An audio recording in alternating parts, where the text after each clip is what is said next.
저는 사단법인 코로나19 백신 피해자 가족협의회장 김두경이라고 합니다. 오늘 4년 넘게 길바닥에서 비와 눈을 맞으면서 고생했던 게 오늘 좀 문제가 된 것 같습니다. 너무 감사하고 주최해 주신 대한 변호사협회 그리고 전현희 위원님과 김윤 위원님께 진심으로 감사드리고 관계자 여러분들께 진심으로 감사드립니다. 전 국가가 위기 상황에서 전 연령대로 보건 인력부터 강제적으로 시작을 했습니다. 그건 그 정부를 따랐던 것은 사회적 국민의 안전보다도 개인의 안전보다도 사회적 안전을 위해서 국민들이 참여를 했던 것입니다. 하지만 질병청에서 인과관계 평가하면서 또 아니면 조금 아까도 말씀드렸듯이 보도에서 또 중대본에서 이야기한 내용들은 인과성이 없습니다. 사실 투명성 있는 피해보상 심의가 있었더라면 국민들이 의구심을 갖고 이렇게 길바닥에서 4년 5년 어떤 사람이 자식을 앞세우고 부모를 앞세워서 보상금이나 받겠다고 지금 이렇게 나서는 사람이 어디 있겠습니까? 투명한 피해보상 심의를 요청을 해도 비공개입니다. 지금 받아본 사람 하나도 없습니다. 저희들이 차를 타고 심의를 하고 마취 상태에서 심의를 하고 하루에 4,500건을 심의를 했다가는 녹취록이 공개가 되고 동아일보에서 기사가 나는데도 대답이 없습니다. 그래서 저희들이 요구했던 게 백신 피해보상 인과성 기준 대법원 판례 인과성 판단 요청을 좀 부탁드렸었고 백신 접종으로 인해 기존 질환이 악화된 경우에도 피해보상 범위에서 좀 포함시켜달라는 말씀을 드렸었고 피해보상 위원회 및 재심위원회 위원 구성을 재편성해달라고 말씀을 드렸었습니다. 그리고 피해자 서면으로 진술권을 보장해주고 심의 반영해서 그 결과를 통지 내용을 구체화해달라고 말씀을 드렸었습니다. 지금까지 된 게 하나도 없습니다. 질병청장은 3번이 바뀌었고 여기 과장님, 차장님들 4번, 5번이 바뀌어서 앵무새처럼 얘기했지만 한 건도 들어지질 않았습니다. 국가 위급 상황에 국민들이 참여해서 K방역이 이루어졌습니다. 그게 어떻게 대통령의 성과이고 질병청장의 성과입니까? 초계같이 몸을 던져서 희생했던 국민들의 방역정책이었지 않습니까? 왜 이 소수의 피해자들을 나무라라 하십니까? 누가 자식 앞세우고 부모 앞세워서 보상이나 받을 것처럼 질병청은 지금 저희를 그렇게 바라보고 있는 거 아닙니까? 어떤 자식이 어떤 부모가 자식이 이렇게 사망했는데 가만히 있을 부모들 가족들이 어디 있습니까? 거기에 대해서 지금도 말이 한마디도 없고 3번, 4번, 5번이 바뀌었지만 지금 1년 넘게 피해자들이 간담회 요청을 해서 받아주지도 않고 답변도 없습니다. 돈이 없다. 인과성 기준이 없다. 사회보장 법학회나 의학한림원에서 보고서 다 작성해서 다 받으셨지 않습니까? 왜 무시합니까? 의견 들어서 법제화하려고 받았던 거 아닙니까? 제발 이 정말 힘없고 정말 억울한 피해자들 지금도 병원에서 2만 명 넘게 지금도 사망하고 있습니다. 집계하고 있지 않습니까? 오늘까지 2,785명이 사망했습니다. 중증 환자가 2만 명이 넘었어요. 정부에서 해준 게 뭐가 있습니까? 그 마무리 좀 하시죠. 네. 오늘 이 자리를 빌어서 많은 분들께 그리고 또 이렇게 지금 황필규 변호사님 초창기에 알게 되면서 길바닥에서 또는 질병청 국회를 논지망 드나들면서 많은 시간 흘려가면서 지금 거두는 결과라고 저는 생각하고 너무 감사드리고 앞으로도 이 피해자들의 인권과 그리고 말 못하고 지금 사망하신 분들에 대한 정부의 사과는 분명히 있어야 된다고 생각합니다. 이상입니다.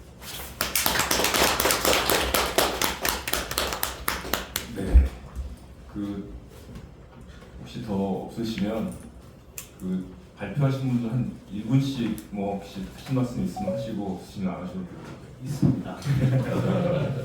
돌아가는 열차표를 미뤘습니다.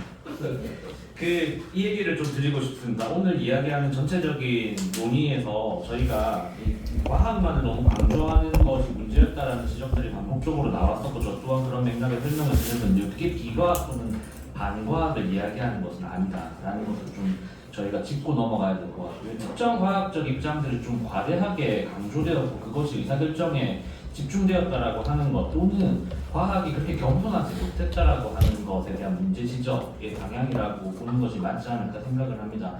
아까 이제 한 교수님께서 말씀해 주셨는데, 전통적으로 국경 봉쇄는 감염병 전파에 도움이 안 됩니다. IHR에 그렇게 규정이 되어 있고요. 이미 뭐 실증 근거들이 다 나와 있습니다. 그럼에도 불구하고 뭐 그것이 이루어진 과정, 또는 코로나19 역시 국경 봉쇄는 실제로 전파 차단 효과가 없다라는 실증 연구들이 후속적으로 많이 이루어졌습니다.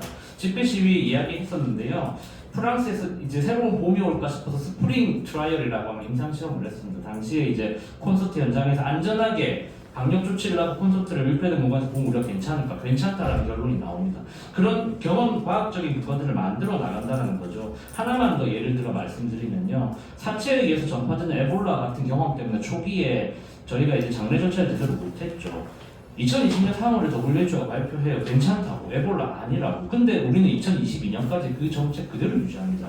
이런 이야기를 드리는 겁니다. 이런 이야기를 드리는 거고, 과학적 불확실성이 있죠. 하지만 과학이 확인해 나가는 부분들을 왜 안 바꾸고 그것을 바꾸기 위한 채널이 없다는 거예요. 그런 논의들을 내부적으로 진행할 수 있는 주체가 아직 형성 안 되어 있다라는 거고, 사후적인 비판 아닙니다. 2020년 1월에 감염병 의심자가 감염병 예방법에 처음으로 포함됐을 때 2020년 3월에 저희가 비판을 하기 시작했습니다. 이거 나중에 문제된다. 그것의 어떤 현 실태가 그런 거죠. 경기 북부에서 이주민이 한 명 감염됐는데 전국에 있는 이주민은 다 강제 공진 받아야 돼요. 이게 무슨 과학이에요? 비과학이죠. 네. 과학적이지 않았다라는 말씀드리는 거, 이건 사후적인 평가만을 얘기하는 것은 아니다라는 거고, 결론적으로 하나만 죄송합니다. 네, 오늘 그런 표현들이 좀 나왔었고, 아까 이제 또 행정학회 교수님께서 말씀 주셨는데, 저는 평시가 중요한 것 같아요. 법무부랑 질병청이 다른 감염병으로 협력해본 경험이 누적되지 않았는데 갑자기 재난이 터졌을 때 협력이 안 됩니다. 이 얘기는 사실 방대본 백서에 나와 있고 여러 번 강조되어 있어요.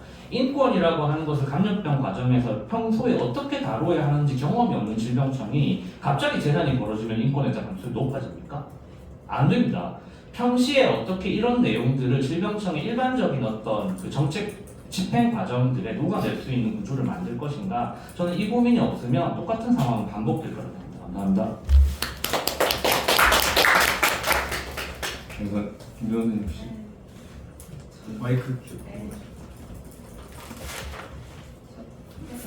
저는 사실은 이걸 이제 준비하고 이렇게 하면서 가장 많이 들었던 고민은, 사실 법이나 정책은 굉장히 촘촘하게 되어 있고 생각보다 굉장히 잘 되어 있는데, 실제적인 현장에서 이게 어떤 식으로 구현되는지에 대한 뭐 실질적인 그런 게 굉장히 부족한 거 아닌가라는 사실 그런 생각이 좀 많이 들었거든요. 그리고 현실 문제가 분명히 좀 존재하다 보니까 현실 안에서 이 한정된 자원을 어떤 식으로 잘 배치를 해서 할 것이다, 그런 고민이 제일 지금 좀 필요한 거 아닌가 이런 생각이 좀 많이 들었습니다. 물론 방향이나 뭐 내용을 좀 더 보완해가는 과정이 계속 있어야겠지만, 당장 이제 뭐 이렇게 하시는 말씀들이 뭐 예를 들어서 수용시설 같은 거 하면 그냥 범죄자에 대해서 이렇게까지 우리가 뭐 해야, 이런 식의 인식부터 사실 있는 상황이 사실 현실이다 보니까 이걸 어떤 식으로 좀 개선해 나가는 어떤 구체적인 방안들을 어떻게 마련해야 되나, 이런 고민들이 좀 진짜 필요하지 않나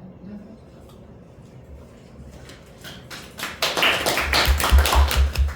간단히 말씀드리겠습니다.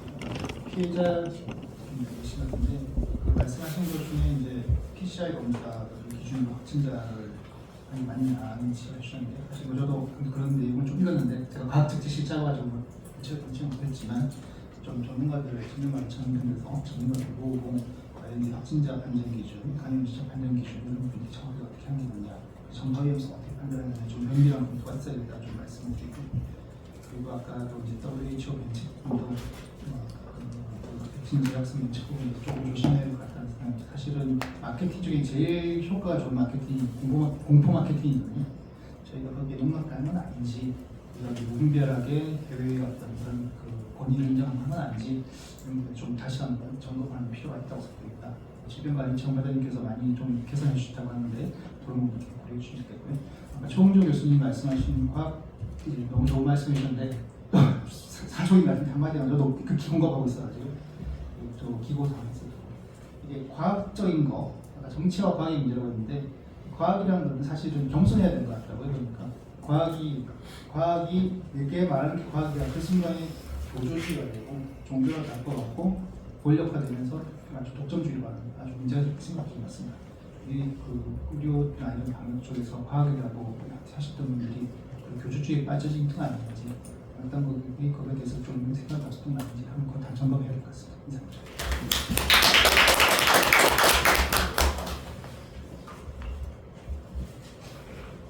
네, 박국인 변호사입니다. 저는 뭐 특별히 더 뭐 저한테 뭐 이렇게 토론이라든가 질문 같은 것도 없으셨고 더 드릴 말씀은 없고 토론 잘 들었습니다. 또 많이 오늘 좀 배우고 또 부족한 부분들 더 앞으로 더 고민해 보겠습니다. 감사합니다. 그러면 마지막으로 오늘 네. 각계 여러분이 계셔서 간략하게 좀 피해자 입장에서 좀 말씀 좀 드리겠습니다.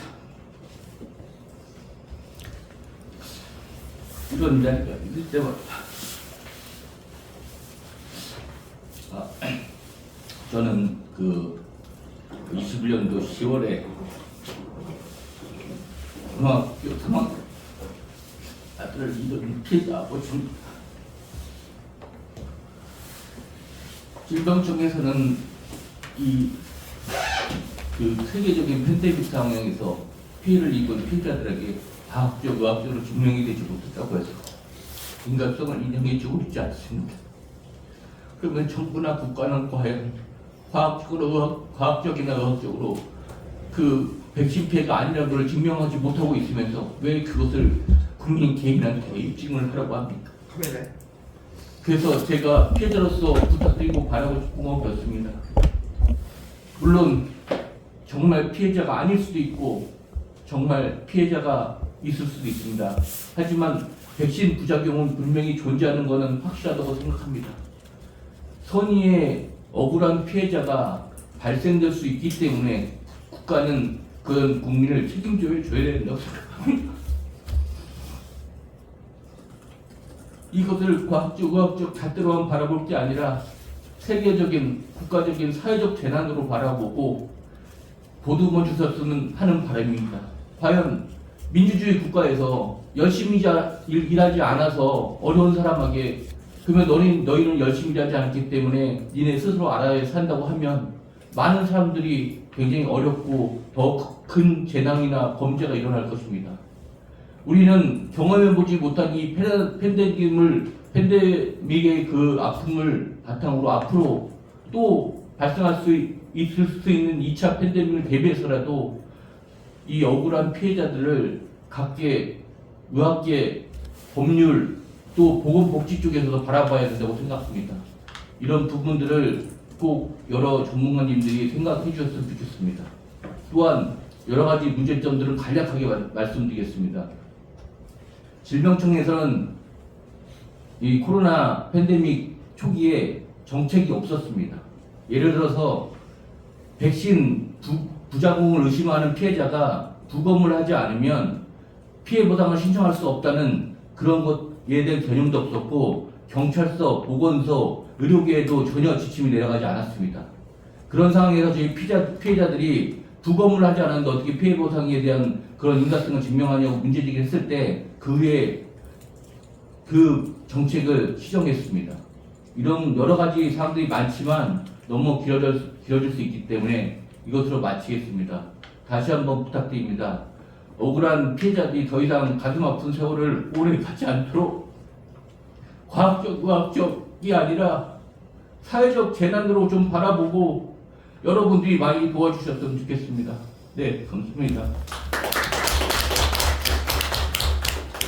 네, 그럼 마지막으로 그동안 사실 관련해서 많은 일도 해보셨고 오늘 나온 의견들을 대부분 다 법제화시킬 포부를 가지고 계시는 의원님께서 말씀하시고 마치도록 하겠습니다. 네. 그 보건복지위원회 김민입니다. 오늘 토론회 제목이 넥스트 팬데믹을 대비하는 성찰 이렇게